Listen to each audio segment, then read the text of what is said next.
Oi, gente, tudo bem? Eu sou Helene Ciprim. Vamos continuar a leitura do Kybalion.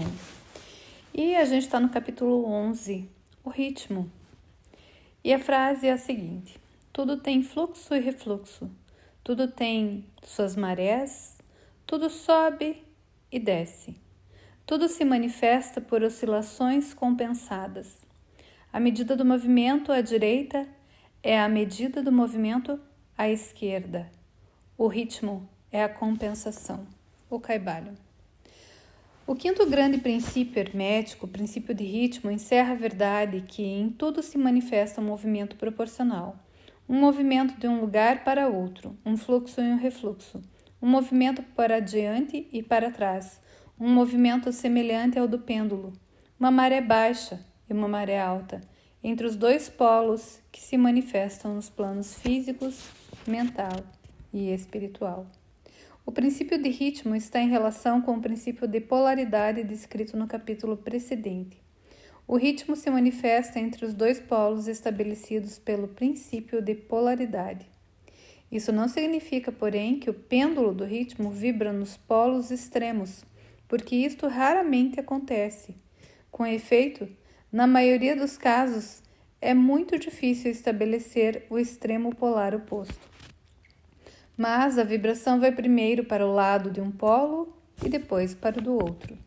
Há sempre uma ação e uma reação, uma marcha e uma retirada, uma alta e uma baixa, manifestadas em todos os tons e fenômenos do universo. Os sóis, os mundos, os homens, os animais, as plantas, os minerais, as forças, a energia, a mente, a matéria e mesmo o espírito manifestam este princípio. O princípio se manifesta na criação e destruição dos mundos, na elevação e queda das nações, na vida histórica de todas as coisas e, finalmente, nos estados mentais do homem. Começando com as manifestações do espírito ou do todo, pode-se dizer que existem a efusão e a infusão, a expiração e a inspiração de Brahma. Como diz a expressão dos Brahmanes, os universos são criados, eles chegam ao ponto mais baixo da materialidade e logo começam a sua vibração para cima. Os sóis nascem à existência e, sendo atingida a sua maior força, o processo de retrocesso começa. E depois de anos de tempo, eles se tornam inertes massas de matéria, esperando um outro impulso que novamente põe as suas energias interiores na atividade e começa um novo ciclo de vida solar. E assim é com todos os mundos. Nasceram, viveram e morreram. É só renascer. E assim é com todas as coisas de figura e forma. Elas vibram da ação para a reação, do nascimento para a morte, da atividade para a inatividade, voltam para trás.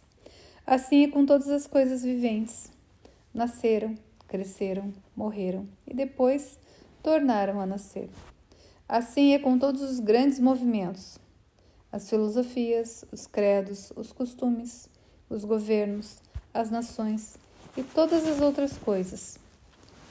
Nascer, crescer, amadurecer, decair, morrer e depois renascer. A vibração do pêndulo está sempre em evidência. A noite segue o dia e o dia segue a noite.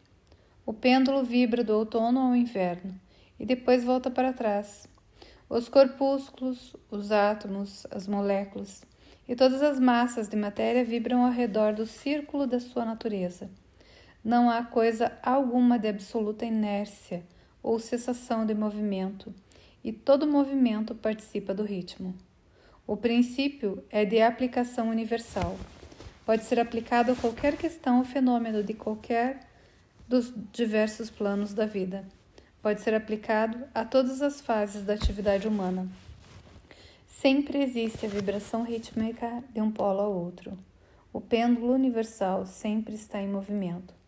As marés da vida sobem e descem de acordo com a lei. O princípio de ritmo acha-se bem entendido pela ciência moderna e é considerado como uma lei universal aplicada às coisas materiais. Mas os hermetistas levam o princípio muito além e sabem que as suas manifestações e influências se estendem às atividades mentais do homem e que isso se explica pela contínua sucessão de condições, estados, emoções e outras incômodas e embaraçosas mudanças que observamos em nós mesmos. Mas os hermetistas, estudando as operações deste princípio, aprenderam a escapar da sua atividade pela transmutação. Os mestres hermetistas há muito tempo descobriram que, conquanto o princípio de ritmo seja invariável e sempre esteja em evidência nos fenômenos mentais, ainda existem dois polos da sua manifestação, tanto quanto os fenômenos mentais estão incluídos. Descobriram que existem dois polos gerais de consciência, o inferior e o superior. O conhecimento desse fato habilita-os a subir ao plano superior e assim escapar da vibração do pêndulo ritmo, que se manifesta no plano inferior. Em outras palavras, a vibração do pêndulo se realiza no plano inconsciente e a consciência não é afetada. A isto eles chamam de lei de neutralização. As suas operações consistem na elevação do ego acima das vibrações do plano inconsciente da atividade mental, de modo que a vibração negativa do pêndulo não é manifestada na consciência, e por esta razão eles não são afetados. É semelhante à elevação acima de uma coisa, deixando-a passar debaixo de vós. Os mestres hermetistas, ou os estudantes adiantados, polarizando-se no polo desejado e por um processo semelhante à recusa de participação da vibração que desce, ou, se preferis, a negação de uma influência sobre eles, sustêm-se firmes na sua posição polarizada e deixam o pêndulo mental vibrar para trás no plano inconsciente. Todas as pessoas que atingiram todos os graus do domínio próprio realizam isto mais ou menos inconscientemente e recusando deixar as suas condições e os seus estados mentais negativos dominá-los. Aplicam a lei da neutralização. O mestre, contudo, leva-os a um grau muito elevado de progresso e, pelo uso da sua vontade, atinge um grau de equilíbrio e firmeza mental quase impossível de ser crido pelos que deixam mover-se à direita e à esquerda pelo pêndulo mental das condições e emoções. A importância disto pode ser apreciada por qualquer pensador que compreende que a maioria das pessoas são criaturas de condições, emoções e sensações, e que só manifestam um domínio próprio muito insignificante. Se quiserdes deter-vos e examinar um momento, vereis como muitos movimentos de ritmo vos afetaram em vossa vida, como um período de entusiasmo foi invariavelmente seguido por uma sensação e condição de depressão. Do mesmo modo, as vossas condições e períodos de coragem foram seguidos por iguais condições de medo. E assim sempre aconteceu com a maioria das pessoas. Tempos de sensação sempre apareceram e desapareceram com elas, mas elas não suspeitaram a causa ou a razão do fenômeno mental. A compreensão das operações deste princípio dará à pessoa a chave para o domínio destes movimentos rítmicos de emoções e habilitá-la a conhecer melhor a si mesma e a evitar de ser levada por estes fluxos e refluxos. A vontade é superior à manifestação consciente deste princípio. Todavia, o próprio princípio não pode ser destruído. Podemos escapar dos seus efeitos, porém, apesar disso, o princípio está em operação. O pêndulo sempre se move, porém nós podemos escapar de sermos levados por ele. Há outras espécies de operações deste princípio de ritmo de que queremos falar agora. Acha-se na sua ação aquilo que é conhecido como a lei de compensação. Uma das definições ou significações da palavra compensação é contrabalancear, que é o sentido em que os hermetistas empregam o termo. É a esta lei de compensação a que se refere o Kybalion quando diz: A medida do movimento à direita é a medida do movimento à esquerda. O ritmo é a compensação. A lei de compensação é que o movimento numa direção determina movimento na direção oposta, ou para o polo oposto, uma balança ou contrabalança o outro. No plano físico, vemos muitos exemplos dessa lei. O pêndulo do relógio move-se em certa distância à direita e depois numa igual distância à esquerda. As estações balançam-se umas às outras da mesma forma. As marés seguem a mesma lei. E a mesma lei é manifestada em todos os fenômenos de ritmo. O pêndulo, com brevidade, move-se numa direção e com a mesma brevidade na outra. Um movimento extenso à direita representa invariavelmente um movimento extenso à esquerda. Um objeto atirado para cima, a uma certa altura, tem uma igual distância para atravessar na volta. A força com que um projétil é arremessado uma milha para cima é reproduzida quando o projétil volta à Terra. Esta lei é constante no plano físico, como vos mostrará uma referência às autoridades modelos. Porém, os hermetistas levam isso muito mais longe. Eles ensinam que os estados mentais de um homem estão sujeitos à mesma lei. O homem que goza sutilmente está sujeito a sofrimentos sutis, ao passo que aquele que sente poucas penas só é capaz de sentir pouco gozo. O porco sofre, porém, muito pouco mentalmente e também goza muito pouco, é compensado. E do outro lado, temos outros animais que gozam sutilmente, mas cujo organismo nervoso e temperamento lhes faz sofrer esquisitos graus de penas. E assim é com o homem. Existem temperamentos que permitem um grau muito inferior de gozo e igualmente um grau inferior de sofrimento, enquanto que há outros que permitem um gozo mais intenso, mas também um sofrimento mais intenso.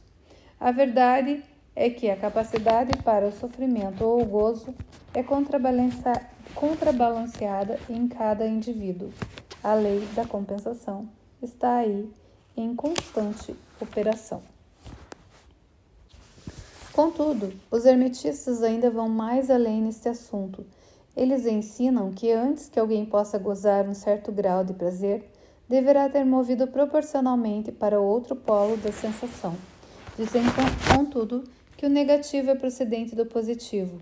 Nesta questão, quer dizer que, experimentando um certo grau de prazer, não se segue que se deverá pagar por isso com um grau correspondente de sofrimento.